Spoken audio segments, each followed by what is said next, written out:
దేవుని అతి పరిశుద్ధ నామానికి మహిమ కలుగును గాక. ఈ హోప్ ఫర్ టుడే వాక్య సందేశాలు ప్రతిరోజు వింటున్న మీ అందరికీ మహాదేవుడును మన రక్షకుడైన యేసుక్రీస్తు ప్రభువు వారి అత్యున్నతమైన నామంలో లైఫ్ చర్చ్ వైజాగ్ నుంచి మీకు శుభములు తెలియపరుస్తున్నాను. ఈ దినాల్లో మనం ఎక్కడ చూసినా ఈ సమాధానం ఏమి కనిపిస్తూ ఉంది.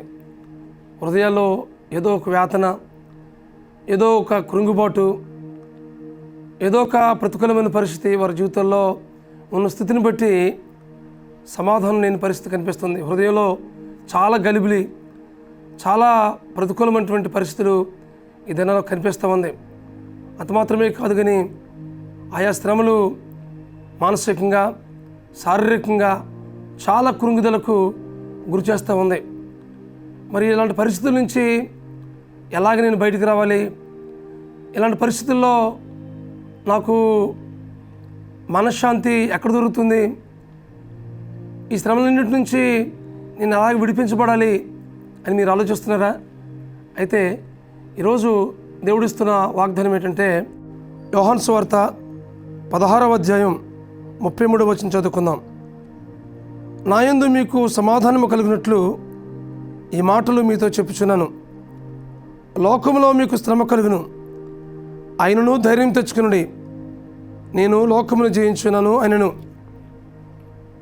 యేసుక్రీస్తు ప్రభువారు 33.5 సంవత్సరాలు ఈ లోకంలో జీవించినప్పుడు ఆయనకి శ్రమలు వచ్చాయి.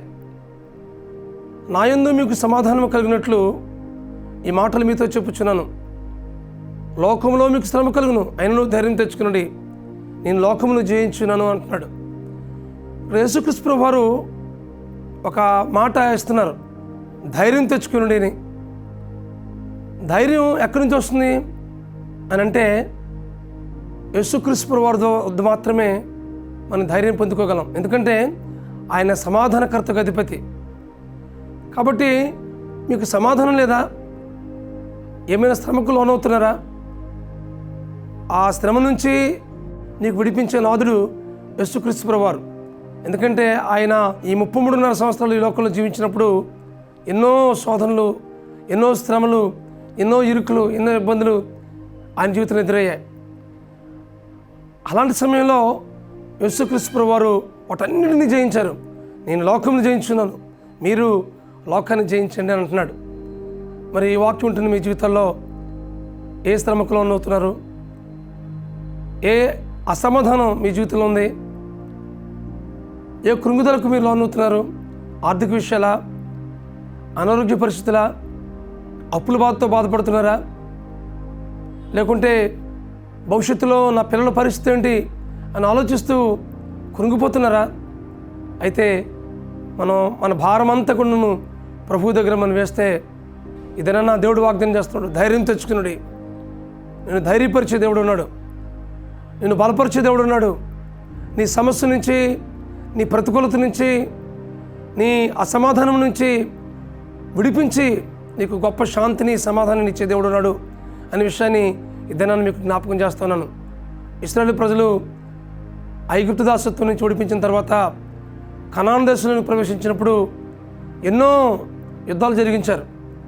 ఆ యుద్ధాలు వారు చేయడం కాదు కానీ వారి పక్షంగా దేవుడు యుద్ధం చేశాడు.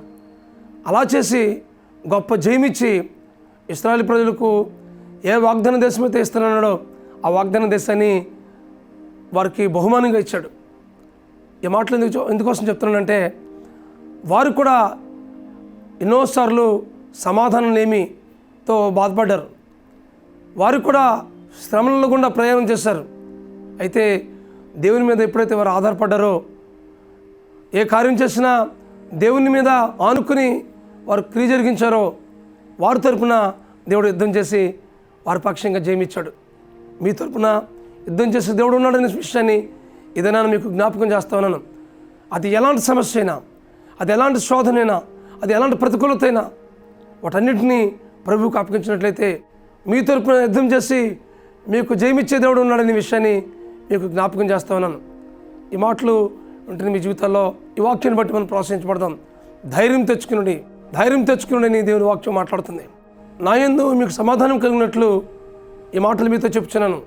లోకంలో మీకు శ్రమ కలుగును, ఆయనను ధైర్యం తెచ్చుకునండి, నేను లోకమును జయించున్నాను. యేసుక్రీస్తు వారు ఎంతో అనుభవంతో మాట్లాడుతున్నాడు. ఆయన దేవుడు కదా, కాబట్టి ఆయన ఈ లోకాన్ని జయించడం అనుకోవచ్చు మనం. కానీ ఆయన కూడా శరీరంతో ఉన్నాడు. ఆయన సంపూర్ణ మానవుడు, సంపూర్ణ దేవుడు. కాబట్టి ఆయన కూడాను వీటన్నిటినీ జయించాడు ఆయన. కాబట్టి మన సమస్య ఏదైనప్పటికీ ఆ సమస్య అంతటిని ప్రభు ముందు మనం పెట్టినట్లయితే వాటన్నిటి నుంచి విడిపించి సమాధానకర్త అయినటువంటి దేవుడు నీ జీవితంలో సమాధానం ఇచ్చి, అలాగే ఏ శ్రమనైతే నువ్వు ప్రయాణం చేస్తున్నావు ఆ శ్రమ నుంచి విడిపించి నీకు గొప్ప సమాధానం ఇవ్వడానికి ఇదేనా దేవుడు ఇష్టపడుతున్నాడు. అయితే ఇదేనా నీ సమస్య అయితేనప్పటికీ ఆయనకు అప్పగించు, వాటి నుంచి నీకు సంపూర్ణంగా విడిపిస్తాడనే విషయాన్ని మీకు జ్ఞాపకం చేస్తున్నాను. సమయంలో ప్రార్థన చేసుకుందాం. ప్రేమగల మా తండ్రి, పరిశుద్ధులైన ప్రభా, మీ పరిశుద్ధమైన నామానికి వందనాలు.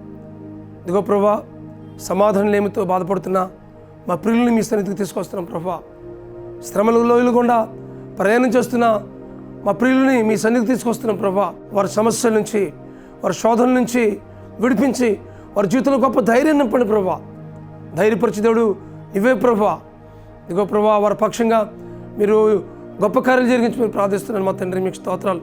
వారు ఏ సమస్యలు కూడా ప్రయాణం చేస్తున్నారో ఆ సమస్య అంతటిని విడిపించి వారి జీవితంలో గొప్ప శాంతిని, సమాధానాన్ని ఇదేనా ఇవ్వాల్సిందిగా మనం చేస్తూ మీ కృపగల హస్తానికి బాహువుగా అప్పగించుకుంటూ మా ప్రభువును, మీ ప్రియకుమారుడును, మా రక్షకుడునైనా యేసుక్రీస్తు నామంలో ఈ ప్రార్థన అతి మిక్కులతో బ్రతిమాలి ప్రార్థించి పడుకుంటున్నాం మా పరమ తండ్రి.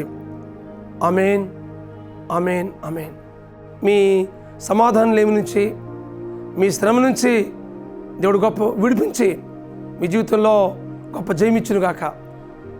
దేవుడు మిమ్మల్ని దీవించి ఆశీర్వదించును గాక. God bless you friends. Have a wonderful day.